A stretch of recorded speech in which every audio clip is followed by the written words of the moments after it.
창세기 11장에 보면 인류가 바벨탑 사건으로 인해서 언어가 나뉘어지는 그런 모습을 우리가 보게 되죠. 언어가 나뉘어지면서 인류가 사방으로 흩어지게 되었다는 것. 원래는 처음에 언어가 하나였다는 것이죠. 그런데 언어가 나뉘어져 버렸어요. 왜 그랬을까요? 하나님을 그들이 넘어서서 스스로가 못이기를 원했다는 거죠. 하나님처럼. 그래서 다시는 하나님이 이와 같은 홍수로 인해서 우리를 멸하는 것을 면하자. 그래서 흩어짐을 면하자 하고 스스로가 탑을 세워서 하나님의 그 자리까지 올라가기를 그들이 노력했다는 것이죠. 그런데 하나님께서 그들을 흩으셨다. 어떻게? 언어를 나누어서. 언어가 나누어지니까요. 서로 간에 의사소통이 안 되니까 자연스럽게 언어가 같이 되는 사람들끼리 모일 수밖에 없고 그들이 뿔뿔이 흩어질 수밖에 없었다는 거예요. 그런데 오늘 이 사도행전 2장을 통해서 어떠한 것을 우리는 보게 되었습니까? 성령이 임함으로 인해서 언어가 통하는. 비록 언어는 달랐지만 그 언어가 서로 이야기될 때에 서로가 그 말이 무슨 말인지를 알아듣는, 다시 말하면 하나 되는 역사가 있어요. 하나 되는 역사. 그러니까 많은 사람들이 오순절을 지키기 위해서 또 그리고 6월절을 지키기 위해서 예루살렘에 모였는데 그곳에 모인 사람들이 다 어떤 사람들이냐면 외국에서 태어난 사람들. 태어나서 자란 사람들. 그러니까 유대말도 알겠지만 그 나라 말이 더 익숙한 사람들이에요. 그런데 이들이 와가지고는 자기 나라 말을 들었다는 거예요. 놀라운 일을 들었다는 거예요. 근데 그 이야기가 다 뭐예요? 하나님이 행하신 큰 일이었다는 거예요. 이들이 그 얘기를 듣고서 그들이 오늘 이 말씀처럼 뒤집어지는 역사가 있었다는 거예요. 그러니까 성령이 임하심은 흩어졌던 것을, 나뉘어졌던 것을 하나 되게 하는 역사가 있어요. 사단은 우리를 자꾸만 쪼개려고 하죠. 사단, 우리가 보통 그 악마를 뜻하는 디아블로라는 말의 그 의미를 보면 이 이간질하는 자, 이렇게 갈라놓는 사람이라는 뜻이 있어요. 이간질하는 자. 그러니까 사탄의 역할은 뭐 하는 거냐면 자꾸 분열을 시켜요. 자꾸 쪼갭니다. 하나님이 하나 되게 하는 역사가 있어요. 그러니까 성령이 임하니까 나누어졌던 것이 어떻게 되는 역사였습니까? 하나 되는 역사가 됩니다. 성령이 임하니까 언어가 하나가 됩니다. 서로 간의 의사가 소통이 됩니다. 그러니까 성령이 임하면 단순히 유대에서 태어난 유대인들에게만을 위한 것이 아니었다라는 것이죠. 각처에 흩어져 있던, 전 세계에 흩어져 있던 디아스포라들, 그 흩어진 유대인들, 그들이 다시 이 하나님의 말씀을 절기를 지키기 위해서 유대로 모여들었을 때 바로 그곳에서 성령이 임함으로 인해서 그들이 뒤집어지는, 끼어지는 그런 역사가 일어나게 되었다는 것이죠. 완전히 발칵 뒤집어지는 역사가 있게 되었다는 거예요. 우리가 이 모습을 보면서 아 정말 이 성령께서 왜 이곳에 임하셨는가, 성령이 임하심의 목적이 무엇인가 했을 때 그것은 제일 처음에 사도행전 1장 8절의 말씀처럼 오직 성령이 너에게 임하시면 너희가 권능을 받고 예루살렘과 온 유대와 사마리아 땅 끝까지 이르러내 그러니까 성령께서 임하심이 바로 이 사도행전의 주된 목적인데 그 이유가 무엇이었더라? 증인되는 삶. 근데 그 증인되는 삶이 단지 유대만을 위한 것이었더라? 아니라는 것이죠. 이것은 점점 어떻게 되는 거예요? 예루살렘으로부터 시작해서 점점 확산되어서 어디로? 열방으로 나아가야 된다. 그러니까 하나님의 그런 시선은 유대인들 한 사람들이 한 사람 한 사람에게 있는 것이 아니라 누구에게 있었다? 우리 모두에게 있었다는 것을 기억해야 될 줄로 믿습니다. 그러니까 성령이 임하심으로 말미암아 우리는 뭐가 되겠냐면 증인되는 삶을 살아야 된다는 거예요. 그런데 사실 처음에 이런 일을 당했을 때 많은 사람들이 좀 놀랬어요. 그러다 보니까 언어를 알아듣는 사람들은 알아들었기 때문에도 놀랬지만 못 알아들었던 유대인들은 뭐라고 그랬을까요? 무슨 말인지를 모르니까 그냥 저들이 술 취해가지고 횡설수설하는구나 이렇게 생각했다는 거예요. 그러니까 각처에서 왔던 그 디아스포라들은 그들이 행하는 말을 듣고 알았는데 요는 그곳에 태어났던 유대인들은 이게 무슨 말인지 몰랐기 때문에 야 이들이 이게 술 취한 거 아니야? 이렇게 생각했다는 것이죠.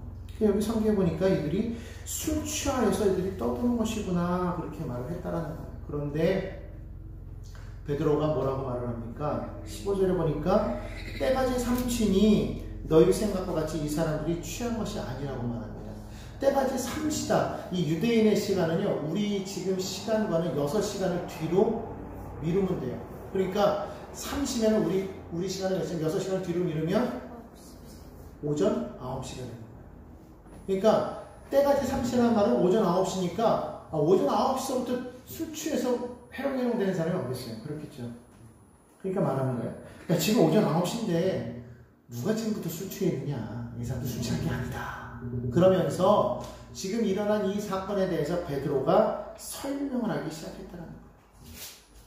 어떻게 그가 설명을 할 수 있었을까요? 베드로는 어군데. 더군다나 제자들이 예수님이 말하는 것에 대해서 잘 이해했습니까? 이해를 못했어요. 여러분이 누가복음 때 배웠지만 예수님께서 계속 뭐라고 말씀하시면 제자들은 자꾸만 다른 말을 했어요. 예수님께서 이 땅에 오신 이유에 대해서 분명히 설명하셨어요. 내가 온 것은 양으로 생명을 얻되 풍성을 얻게 함이라. 그러기 위해서 인자는 어떻게 된다? 인자는 죽어야 된다. 죽을 것이다. 물론 하나님께서 다시 죽은 지 3일 만에 살리실 것이다.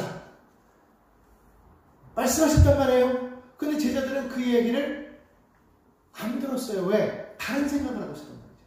예수님께서 이 땅에 오신 것이 어떠한 이유인지를 몰랐기 때문에 그들의 마음속에 무엇이 있었느냐?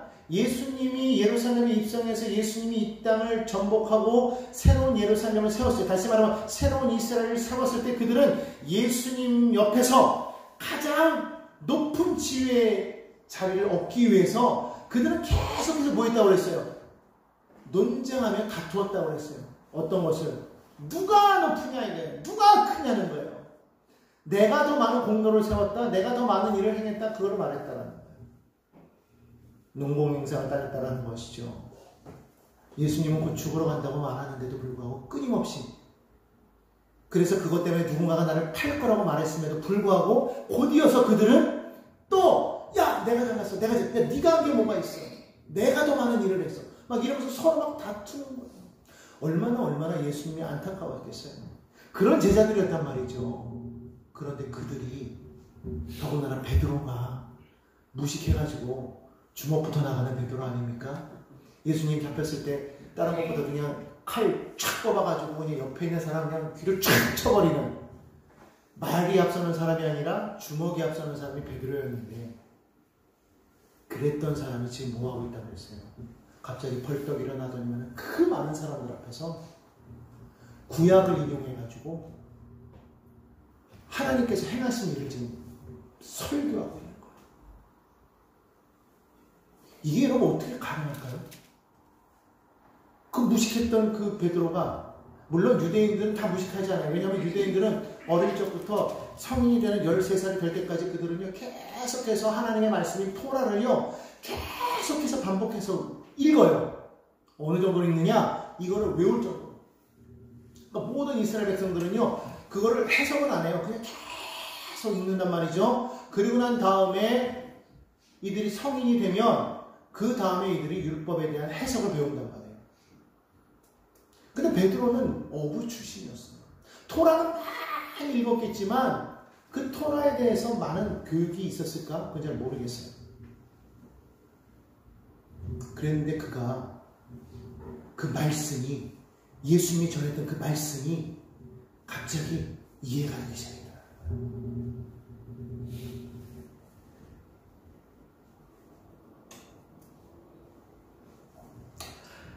사도행전 2장 17절로 21절에 보면은요, 여기 나오는 이 말씀은 그 요엘 선지자가 행했던 말씀, 요엘서 2장 28절로 32절에 나와 있는 말씀인데, 여러분들은 사도행전을 보시고 저는 요엘서를 읽어볼게요.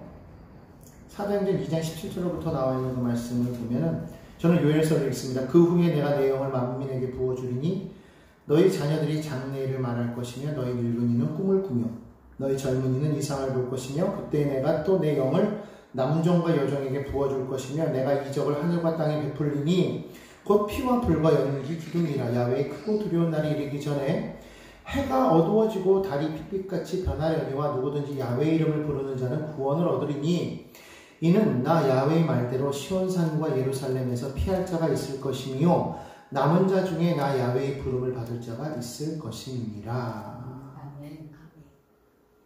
그냥 요엘 선지자가 이 말을 할 때는요, 이게 도대체 무슨 말이야 했을 거예요.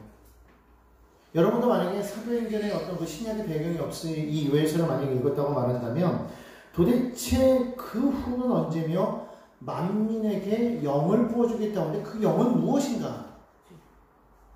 여러분 잘 이해가 안 될 거 아니겠습니까? 그때 그들이 예언을 말하고 환상을 보며 꿈을 꾸겠다고 그렇게 말하고 있어요. 그러면서 야훼의 날이 이를 것이다 라고 말합니다. 그 야훼의 날은 어떤 날이냐면 바로 심판의 날이거든요. 근데 그때 누구든지 야훼의 이름을 부르는 자는 구원을 얻을 것이다 그렇게 말하고 있단 말이에요. 오늘 여기 성경에서는 21절에 누구든지 주의 이름을 부르는 자는 그렇게 하면서 그를 주로 그렇게 지금 베드로는 설명하고 있어요. 왜 이렇게 되냐면은 여기서 말하는 이 야훼는 곧 이스라엘 백성들에게는 곧 그가 주요. 그런데 그 주를 베드로는 또한 하나님도 주이시지만 예수님도 또한 누구나 주라 믿었다는 거예요. 그러니까 예수의 이름, 주의 이름, 동시에 하나님의 이름 부르는 자는 어떻게 된다? 구원을 받겠다는 걸 그가 이 베드로가 뭐 했다는 거예요? 알게 됐다. 성령이 임하니까요 성경 말씀이 이해가 되더라고요. 성령이 오시면 깨닫게 하는 역사가 있어요. 여러분 우리가 성경을 읽을 때 그렇기 때문에 그냥 읽으면 몰라요. 근데 이 성경은 하나님께 영감을 받은 사람들이 그 영감을 따라서 이걸 써 내려간 것이기 때문에 하나님의 영감을 받은 사람들이 성령으로 말미암아 이것을 읽으면 그것이 이해가 되더라고요.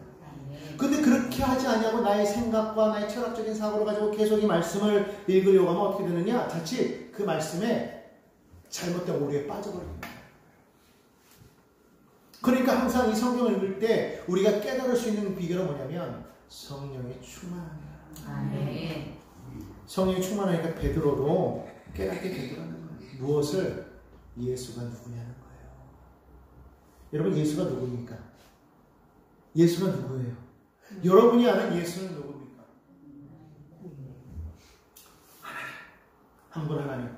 삼위일체 하나님. 하나님과 동등하신 분.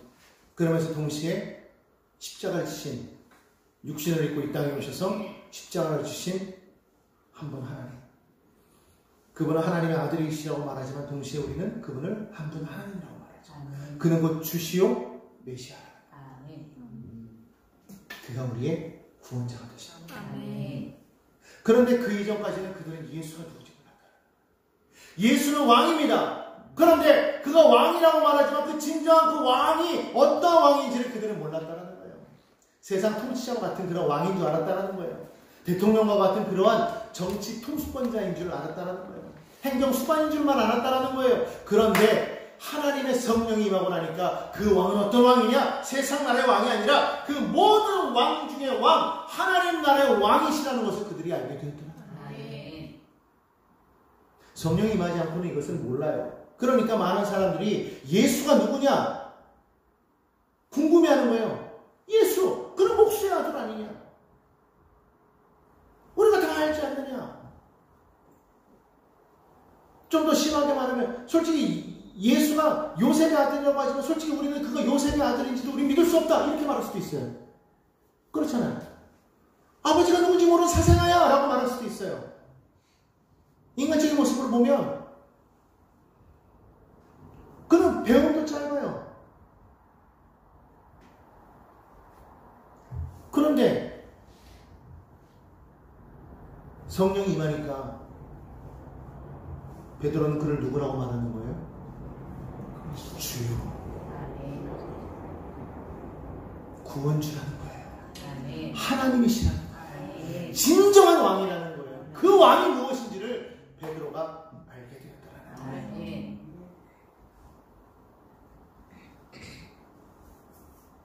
그래서요 베드로가 하나님이 행하신 일에 대해서 그가 쭉 얘기하는데 22절부터 24절 보면 하나님이 행하신 일에 대해서 쭉 지금 얘기하고 있어요. 뭘 행하셨다라는 거예요? 하나님께서 행하신 지금까지 있었던 이 이야기, 다시 말하면 이들이 막 성령에 충만해가지고 하나님이 행하신 큰 일을 행하였는데 그 행했던 그 큰 일이 뭐냐 했더니 바로 예수 그리스도가 이 땅에 왜 오셨으며 어떻게 십자가에 못 박히게 되었으며 그가 죽었는데 다시 3일 만에 부활해서 하나님 우편에 올라가셨다는 거예요. 그 이야기를 하시는 거예요. 많은 사람들은 알아요. 많은 외국에 흩어졌던 사람들은 잘 모르지만 유대인들은 그 사건이 뭔지 알아요. 자, 그런데 그게 어떻게 된 것이냐? 베드로가 말할 때 이 모든 것이 하나님께서 미리 정하신 대로 예수를 버린 것이라는 거예요.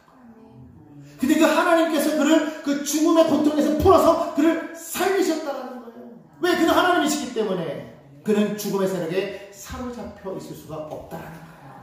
그 하나님께서 이 예수를 살리셨다고 말합니다. 그리고 그 예수를 높여서 그 예수를 하나님 우편에 앉혀주시고 그리고 그를 통하여 하나님 약속하신 성령을 우리에게 보내주셨다고 말하는 거예요. 무엇을 가지고 그가 설명하고 있습니까? 바로 25절부터 나온 32절까지 나오는 이 다윗의 시편을 인용하면서 이 이야기를 하고 있다는 거예요. 자, 이 베드로가요 너무 놀라운 게 여기 지금 다윗의 시편이 지금 두 편이 나오거든요. 하나는 16장이 나오고요. 하나는 110편이 나와요. 16편과 110편.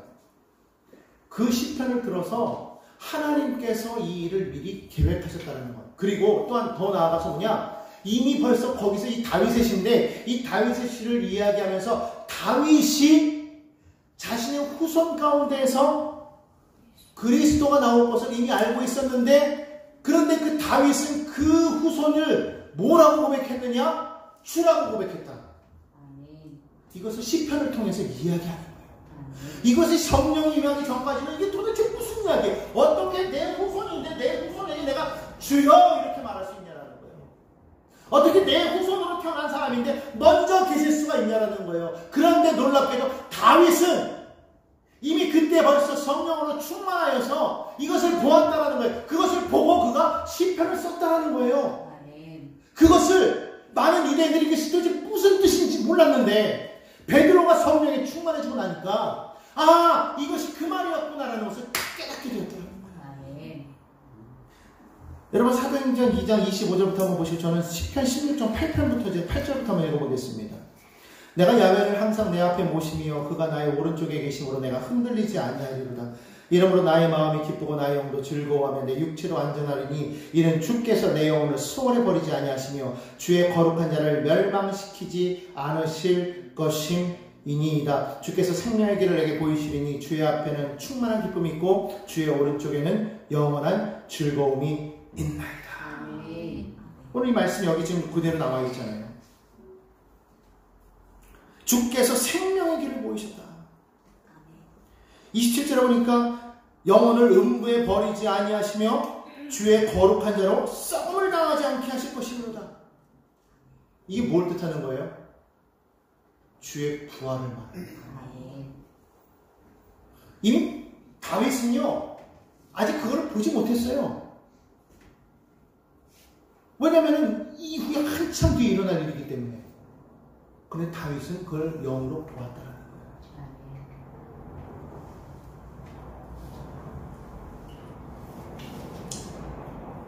30절에 보니까 여기 이제 29절 한번 읽어보겠습니다. 29절부터 제가 한번 읽어보겠습니다. 형제들아 내가 조상 다윗에 대하여 담대히 말할 수 있노니 다윗이 죽어 장사되어 그 묘가 오늘까지 우리 중에 있도다. 다윗은 지금 죽었어요. 그런데 그는 선지자라.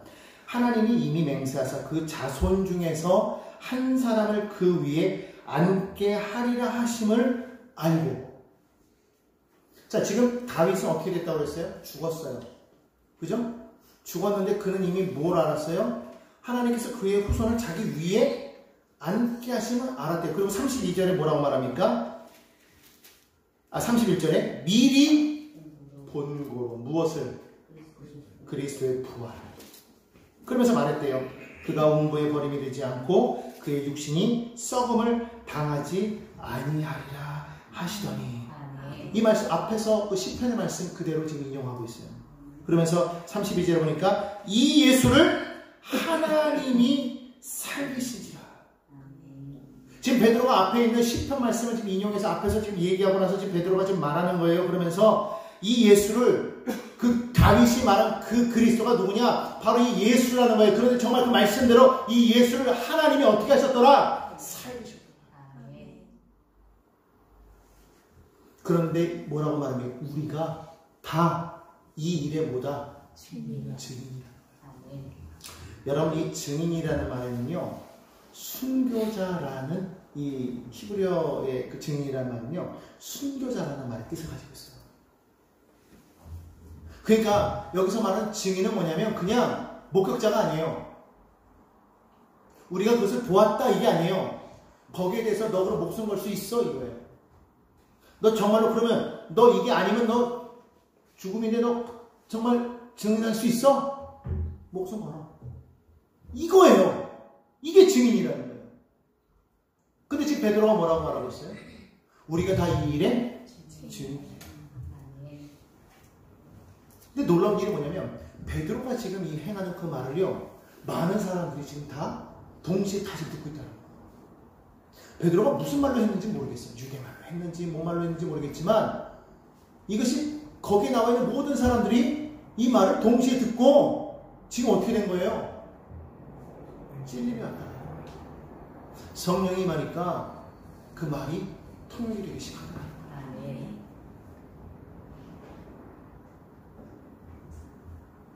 너무 놀랐다.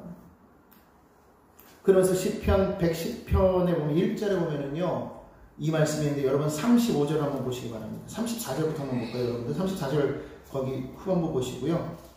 저는 시편 110편 1절 한번 읽어볼 텐데 다윗은 하늘에 올라가지 못하였으나 친히 말하여 이르되 주께서 내 주에게 말씀하시기를 내가 내 원수로 내 발등상이 되게 하기까지 너는 내 우편에 앉아있으라 하셨도다 하였으니.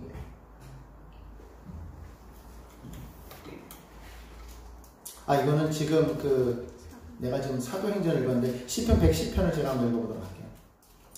시편 110편 1절 제가 한번 읽어보겠습니다.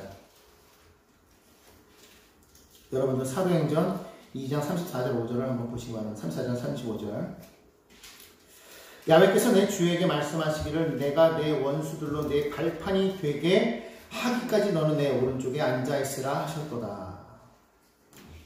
그 발판은 이제 발등상을 말하는 것인데 너는 내 우편에 앉아있으라 하셨도다. 다시 말하면 하나님께서 그 예수를 죽은 자 가운데 다시 살리셨을 뿐만 아니라 그가 하늘에 올리사 어떻게 하셨다는 거예요? 하나님의 보좌 우편에 앉으셨다. 누가? 하나님. 이것을 누가 보았더라? 다윗이 보았더라는 거예요. 근데 그것을 언제 보았더라? 사도행전에 보니까 뭐라고 말하고 있어요? 34절에 보니까 다윗은 하늘에 올라가지 못하였으나 친히 말하여 이르되 이렇게 말하고 있어요.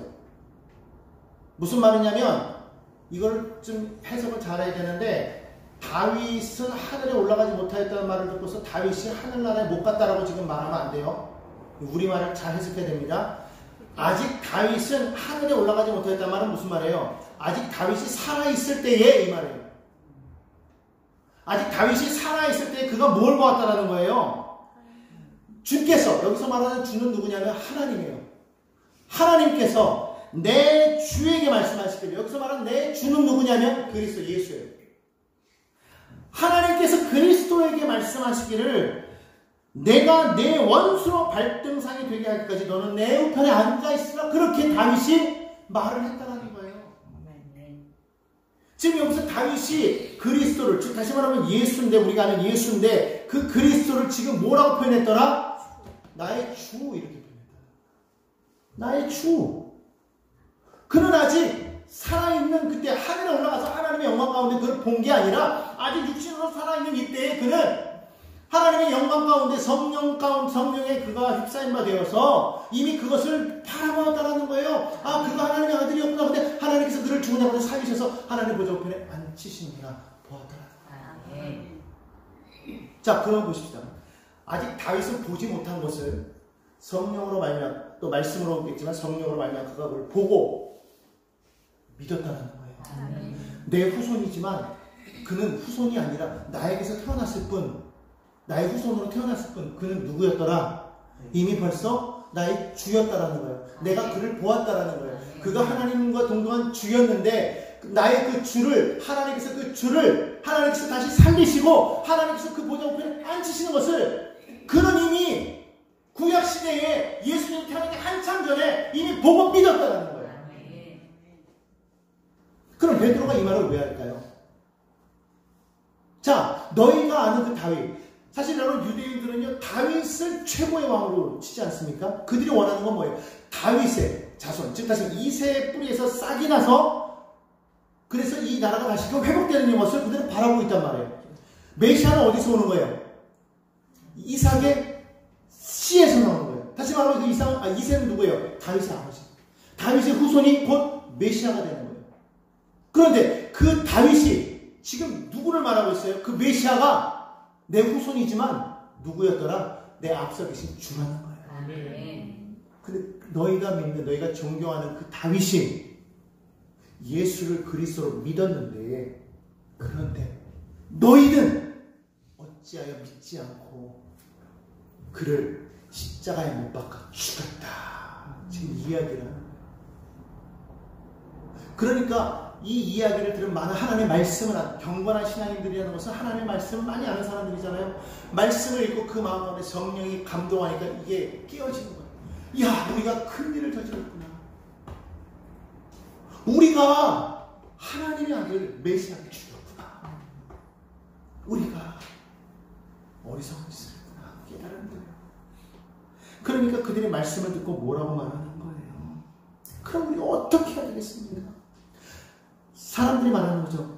야, 우리가 그럼 어찌해야 되겠습니까? 어떻게 해야 되겠습니까? 37절 말씀입니다. 그들이 이 말을 듣고 마음에 찔려 베드로와 다른 사도들에게 물어 이르되 형제들아 우리가 어찌할꼬. 여러분 말씀을 들을 때요 정말 내 안에 찔림이 있어야 돼요. 아멘. 말씀을 들을 때 성령이 내 안에 오셔서 나로 하여금 깨닫게 하시고 그 말씀이 깨달아질 때 내 안에 그럼 우리가 어찌해야 될꼬 이게 있어야 된다. 아멘. 베드로가 말하는 것이죠. 회개하라. 회개하라. 38절 말씀입니다. 베드로가 이르되 너희가 회개하여 각각 예수 그리스도의 이름으로 세례를 받고 죄사함을 받으라. 아멘. 회개하고 예수의 이름으로 세례를 받으라. 그러면 죄사함을 얻고 구원을 받겠다. 아멘. 그리고 어떻게 되겠다? 성령을 선물로 받겠다. 아멘.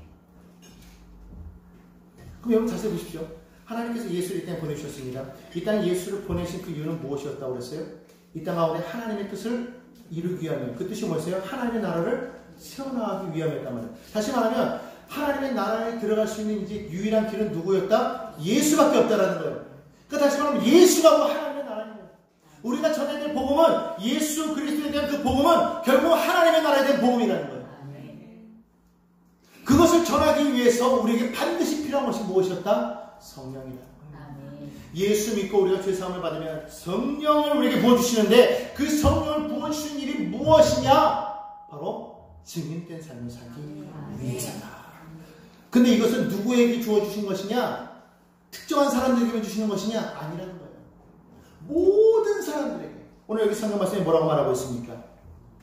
39절에 보니까 이 약속은 너희와 너희 자녀와 모든 먼데 사람 곧 주 우리 하나님이 얼마든지 부르시는 자들에게 하신 것이라 하고 하나님께서 부르시는 모든 사람들에게 이 약속이 해당되더라.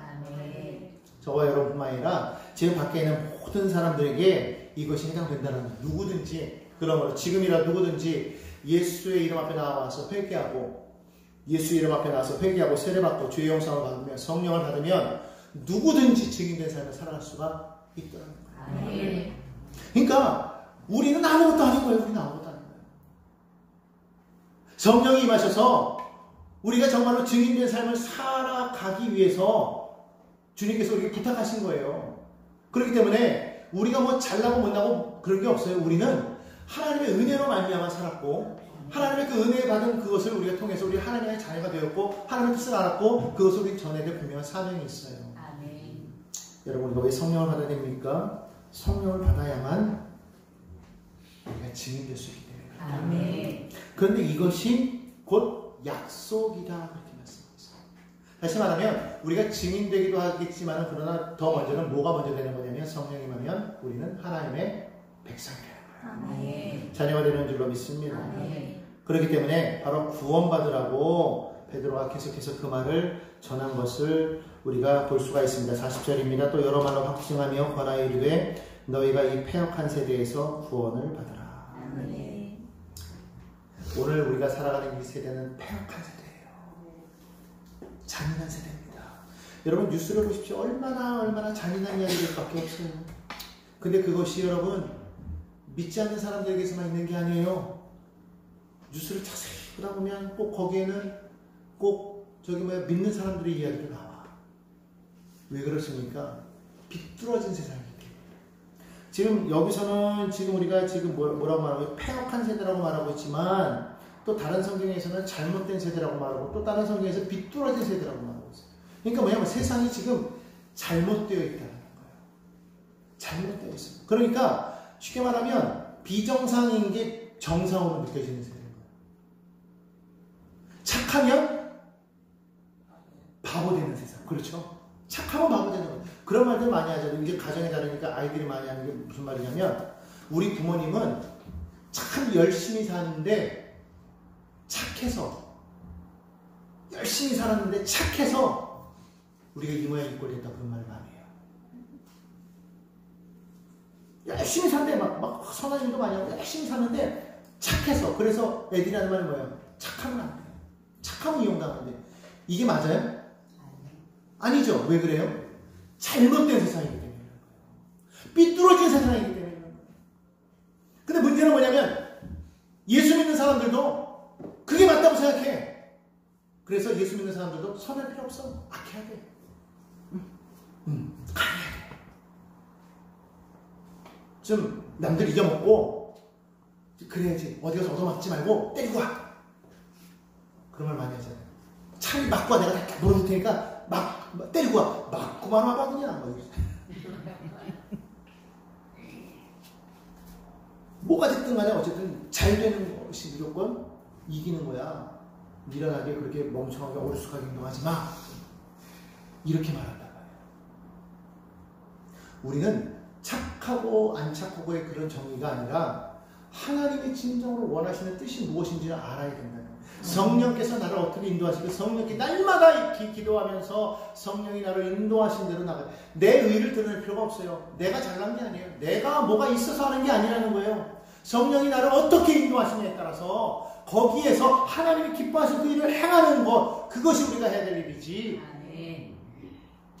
그러니까 이게 잘못되어 있으니까 자꾸 비뚤어진 것을 우리가 그대로 수용하니까 크리스찬들도 그게 맞다고 생각하다 보니까 자꾸만 삐뚤어진 행동을 하는 거예요. 더 무서운 건 뭐예요?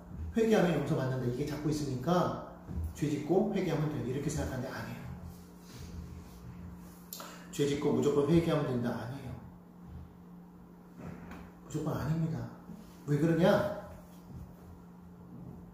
어느 날 갑자기라는 게 다가오면 회개의 시간을 놓쳐버린다라는 거예요. 여러분 이거를 기억하십시오. 어느 날 갑자기가 있어요. 우리가 생각지도 않은 나의 계획 속에 정해지지 않았던 그 어느 날 갑자기가 순간적이 다가오면 갑자기 망하는 거예요. 그 찰나의 순간에 우리가 회개하지 못하면 어떻게 돼요? 망하는 거예요. 망하는 거예요. 여러분 이걸 우리가 정확하게 알고 있어야 돼요. 잘못하면 회개하면 용서받으니까 했다가 또 회개했다가 잘못도 저랬다가 회개했다가 그 기회를 놓쳐버리지 마십시오. 기억해야 될 것은 열 처녀가 똑같이 신랑을 기다렸다는 걸 기억해야 돼요. 여러분 이거 잘 아십시오. 10명의 처녀가 똑같이 신랑을 기다렸다는 거예요. 똑같이 신부였다는 거예요. 그런데 5명은 못 들어갔어. 그거 여러분 잘 기억하셔야 됩니다. 5명이 믿지 않는 사람들이 아니었다는 거예요. 5명만 믿는 사람이 아니었다는 거예요. 깨어있지 못했다는 거예요. 성령으로 충만하지 못하고 깨어있지 못하니까 못 들어가는 거예요. 그러니까 여러분 이거 기억해야 돼요. 믿는 사람들이요. 정말 우리가 성령으로 충만해야 될 이유가 있어요. 깨어있어요. 내 힘으로 가는 게 아니에요. 내 능력으로 가는 게 아니에요. 돈으로 가는 거 아니에요. 지혜로 가는 게 아니에요. 힘으로 가는 거 아니에요. 권세로 가는 게 아니에요. 예수 그리스도를 믿음으로 말미암았는데 그것을 믿게 할 수 있는 것은 뭐냐? 성령의 능력밖에 없는 거예요. 아멘. 성령이 오시지 않으면 깨달지 않는데. 예수님이 십자가를 못 박혀 돌아가시는 그 자리에서 제 아들은 다 도망갔는데, 그렇지 않아요? 다 도망갔단 말이에요. 다 도망갔는데, 요한 빼고 다 도망갔는데 예수님이 그들 앞에 나타나시니까 두려워 떨잖아요. 그러다가 정말 예수님인 걸 알고 그들이 막 기뻐하지만 여전히 두려움이 있었어요. 그런데 성령이 임하니까 싹 바뀐 거예요. 아멘. 네, 여러분, 우리가 정말 왜 성령을 받아야 되는가? 물론 증인되라고 성령도 받아야 되겠지만요, 성령이 임하지 아니하면 깨달아지지 않아요. 성령이 임하지 아니하면 예수를 주라 시인할 수가 없어요. 우리가 예수를 주라 믿는다고 하지만 사실 그 마음의 믿음이 정말 믿음인지 우리가 점검해봐야 돼요. 늘 요동하는 나의 마음을 지켜봐야 돼요. 예수를 믿는다고 해서 마음이 늘 요동하고 마음이 막 번잡하고, 뭐 기독교 용어는 아니지만 막 번뇌가고 막 그런단 말이죠. 그러니까 막 우리가 뭐 어떻게든 막 선한 일을 하고 뭔가를 막 그렇게 하면은 이게 구원받을 것 같지만 사실은 그게 아닌 거예요. 구원은 은혜거든. 그걸 깨닫게 하는 건 뭐예요? 성령밖에 없어요. 아멘. 여러분, 성령이 오시기까지 기다려야 돼요. 아멘. 여러분, 성령을 받아야 됩니다. 이거는 아멘. 성령을 받아야 되는 것은 뭐 받아도 되고 안 받아도 되는 거 아니에요. 무조건 성령을 받아야 돼요. 아멘. 성령이 내 안에 임하시면 우리가 알아. 어떻게 하느냐? 나의 삶이 예수로 충만하게 돼요. 아멘. 변화가 일어나요. 아멘. 소망이 일어나요. 아멘. 비록 우리의 삶의 환경이 좀 어려웠고 힘든데도 불구하고 우리는 어떻게 할지 모르지만 하나님이 행하실 것을 우리는 믿어요. 아멘. 물론 내가 할 수 있는 게 아니기 때문에 우리는 참 간절하지, 어찌할 바를 모르죠. 하지만 하나님이 행하실 걸 믿고 우리가 믿음으로 나아가면 아멘. 그때 임하시는 성령의 능력을 다 체험하게 될 줄로 믿습니다. 아멘. 자, 그래서